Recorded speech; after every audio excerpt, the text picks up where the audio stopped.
வணக்கம் நண்பர்களே. நம்ம வீட்டு சமையலறையில் எப்போதும் இருக்கும் ஒரு சிறிய விதைதான் வெந்தயம். இதை சாம்பார், குழம்பு, ரசம், ஊறுகாய் என பல உணவுகளில் பயன்படுத்துகிறோம். ஆனால் இது வெறும் சுவைக்காக மட்டும் சேர்க்கப்படும் பொருள் அல்ல. வெந்தயத்தில் நார்ச்சத்து, இரும்புச்சத்து, மக்னீசியம், மாங்கனீஸ் போன்ற சத்துக்கள் உள்ளன. இவை உடலில் பல இயல்பான செயல்பாடுகளுக்கு உதவக்கூடும்.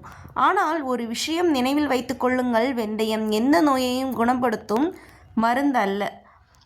இது ஆரோக்கியமான உணவு முறையின் ஒரு பகுதியாக மட்டுமே பார்க்கப்பட வேண்டும். இப்போது இதன் நன்மைகள் ஒவ்வொன்றாக பார்க்கலாம் வாருங்கள். தினமும் வெறும் 1 ஸ்பூன் வெந்தயம் உங்கள் உடலில் பெரிய மாற்றத்தை ஏற்படுத்தும்னு உங்களுக்கு தெரியுமா? சிலருக்கு இது செரிமானத்திற்கு உதவலாம், சிலருக்கு இரத்த சர்க்கரை கட்டுப்பாட்டை அதிகரிக்கலாம். ஆனால் இதே வெந்தயத்தை தவறான முறையில் சாப்பிட்டால் சிலருக்கு பக்க விளைவுகளும் வரலாம். இதனால் இந்த வீடியோவை கடைசி வரை பாருங்கள். கடைசியில் வெந்தயத்தை எப்படி, எப்போது, எவ்வளவு சாப்பிட வேண்டும் என்பதையும் பார்க்கலாம்.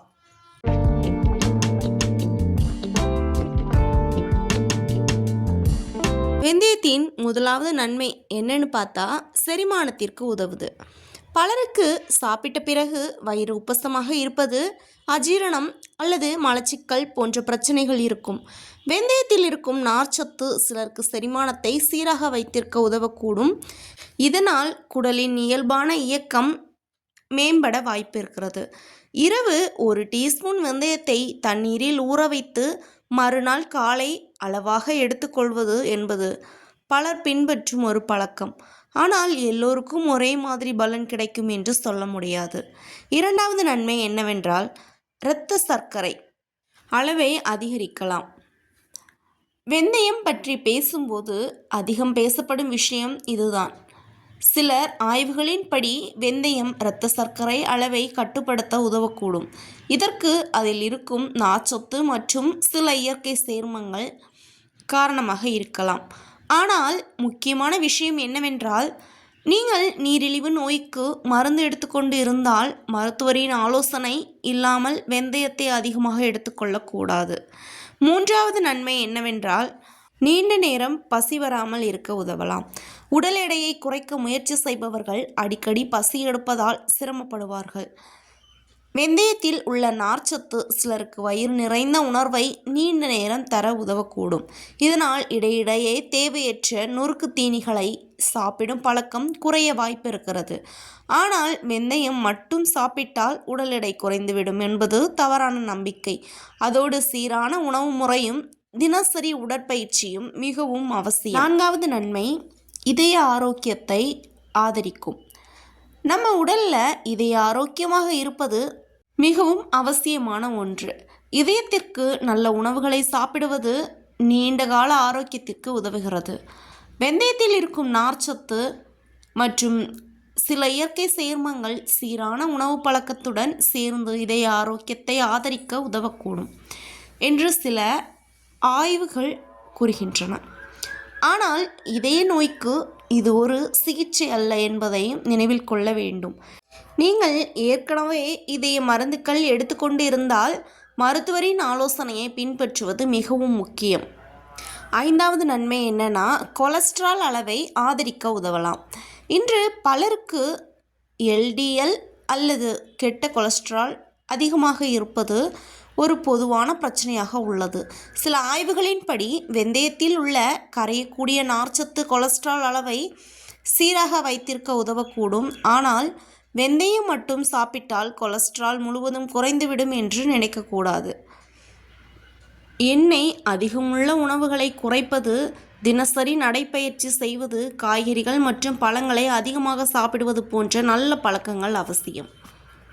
ஆறாவது நன்மை என்னன்னா, முடி மற்றும் தலை சரும பராமரிப்பில் பயன்படலாம். வெந்தயத்தை பலர் உணவாக மட்டுமல்ல வெளிப்புறமாகவும் பயன்படுத்துகிறார்கள்.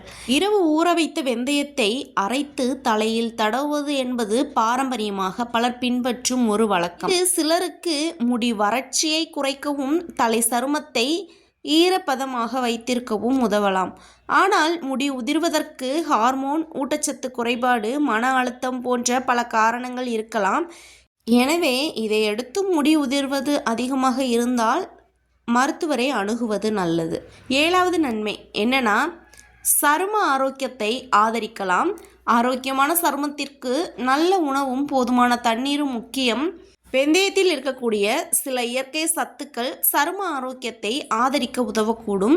சிலர் வெந்தயத்தை முகப்பூச்சாகவும் பயன்படுத்துகிறார்கள். ஆனால் அனைவரின் சருமமும் ஒரே மாதிரி இருக்காது. புதியதாக ஏதாவது முகத்தில் பயன்படுத்தும் முன் ஒரு சிறிய பகுதியில் சோதித்து பார்ப்பது நல்லது, மிகவும் அவசியமான ஒன்றும் கூட. 8வது நன்மை என்னன்னா, நோய் எதிர்ப்பு சக்தியை ஆதரிக்கலாம். நம்ம உடலின் நோய் எதிர்ப்பு சக்தி நன்றாக இருந்தால் உடல் பல தொற்றுக்கள் எதிர்கொள்ள உதவுகிறது. வெந்தயத்தில் உள்ள சில சத்துக்கள் ஆரோக்கியமான உணவு முறையின் ஒரு பகுதியாக நோய் எதிர்ப்பு சக்தியை ஆதரிக்க உதவலாம். ஆனால் வெந்தயம் மட்டும் சாப்பிட்டால் நோய் வராது என்று சொல்ல முடியாது. நல்ல தூக்கம், சத்தான உணவு, உடற்பயிற்சி, மன அழுத்தத்தை குறைத்தல் ஆகியவை அனைத்தும் சேர்ந்து ஆரோக்கியத்தை மேம்படுத்தும். இந்த வெந்தயத்தை எப்படி சாப்பிட்றது, யாரெல்லாம் இதை கவனமாக சாப்பிடணும் அப்படின்றத பார்க்கலாம். இவ்வளவு நன்மைகள் இருக்கிறது என்பதற்காக வெந்தயத்தை அதிகமாக சாப்பிடக்கூடாது. அளவாக எடுத்துக்கொள்வது தான் முக்கியம். எப்படி சாப்பிடலாம் அப்படின்னா, வெந்தயத்தை பல வழிகளில் உணவில் சேர்க்கலாம். முதல் முறை என்னன்னா, 1 ஸ்பூன் வெந்தயத்தை இரவு 1 டம்ளர் தண்ணீரில் ஊற வைத்து மறுநாள் காலை அளவாக எடுத்துக்கொள்ளலாம். 2வது முறை சாம்பார், குழம்பு, ரசம், கூட்டு போன்ற உணவுகளில் தாளிப்பாக சேர்த்து சாப்பிடலாம். இது மிகவும் எளிய வழி மற்றும் பாதுகாப்பான வழியும் கூட. 3வது முறை என்னவென்றால், வெந்தய பொடியை சிறிய அளவில் மோரில் அல்லது உணவில் கலந்து பயன்படுத்தலாம். முக்கிய குறிப்பு என்னன்னா, ஒரு நாளைக்கு 1 ஸ்பூனில் இருந்து 2 ஸ்பூன் வரைக்குமே போதுமானது. அதற்கு மேல் தினமும் எடுத்துக்கொள்ள வேண்டிய அவசியம் இல்லை. இந்த மருத்துவ குணம் நிறைந்த வெந்தயத்தை எப்போது சாப்பிடலாம் அப்படின்னா, பலர் காலையில் வெறும் வயிற்றில் சாப்பிடுவார்கள். சிலருக்கு இது ஏற்றதாக இருக்கலாம். ஆனால் வெறும் வயிற்றில் எடுத்தால் வயிற்றெரிச்சல், அசௌகரியம் அல்லது வயிற்றுப்போக்கு ஏற்பட்டால் உணவுடன் சேர்த்து எடுத்துக்கொள்வது நல்லது. உங்கள் உடலுக்கு எது பொருத்தமோ அதை தேர்வு செய்யுங்கள். இந்த பகுதி ரொம்பவே முக்கியம், ஸ்கிப் பண்ணாமல் பாருங்கள். யாரெல்லாம் கவனமாக இருக்க வேண்டும்? கர்ப்பிணி பெண்கள் அதிக அளவு வெந்தயம் எடுத்துக்கொள்வதற்கு முன் மருத்துவரின் ஆலோசனை பெற வேண்டும். நீரிழிவு மருந்து எடுத்துக்கொள்பவர்கள் வெந்தயம் இரத்த சர்க்கரை அளவை பாதிக்கக்கூடும் என்பதால் மருத்துவரின் ஆலோசனை இல்லாமல் அதிகமாக பயன்படுத்தக்கூடாது. இரத்தம் உறையாமல் செய்யும் மருந்துகள் எடுத்துக்கொள்பவர்கள் மருத்துவரின் ஆலோசனையுடன் மட்டுமே பயன்படுத்த வேண்டும். ஒவ்வாமை உள்ளவர்கள் சிலருக்கு வெந்தயம் ஒவ்வாமையை ஏற்படுத்தலாம். அப்படி இருந்தால் உடனே நிறுத்தி மருத்துவரை அணுகுங்கள். மக்கள் செய்யும் 5 பொதுவான தவறுகள். தவறு 1 என்னன்னா, அதிகமாக சாப்பிட்டால் அதிக நன்மை கிடைக்கும் என்று நினைப்பது. 2வது என்னன்னா, மருத்துவர் கொடுத்த மருந்தை நிறுத்திவிட்டு வெந்தயத்தை மட்டும் நம்புவது. 3வது தவறு என்னன்னா, தினமும் அதிக அளவில் வெறும் வயிற்றில் சாப்பிடுவது. 4வது தவறு என்னன்னா, சமூக வலைத்தளங்களில் வரும் எல்லா தகவல்களையும் உண்மை என்று நம்புவது. 5வது தவறு, சீரான உணவு மற்றும் உடற்பயிற்சி இல்லாமல் வெந்தயம் மட்டும் சாப்பிட்டால் உடல் ஆரோக்கியமாகிவிடும் என்று நினைப்பது.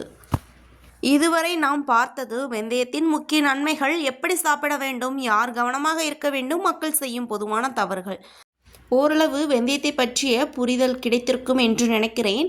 இந்த வீடியோ உங்களுக்கு பயனுள்ளதாக இருந்தால் ஒரு லைக் செய்யுங்கள். உங்கள் நண்பர்கள் மற்றும் குடும்பத்தினருக்கு இந்த வீடியோவை ஷேர் செய்யுங்கள். இதுபோன்ற ஆரோக்கியமான உணவு, இயற்கை குறிப்புகள் மற்றும் பயனுள்ள தகவல்களுக்கு கர்ஷினி லைஃப் ஸ்டைல் சேனலை சப்ஸ்கிரைப் செய்து பெல் ஐக்கானை அழுத்துங்கள். நீங்கள் அடுத்து எந்த உணவை பற்றி வீடியோ பார்க்க விரும்புகிறீர்கள் என்பதை கமெண்டில் சொல்லுங்கள்.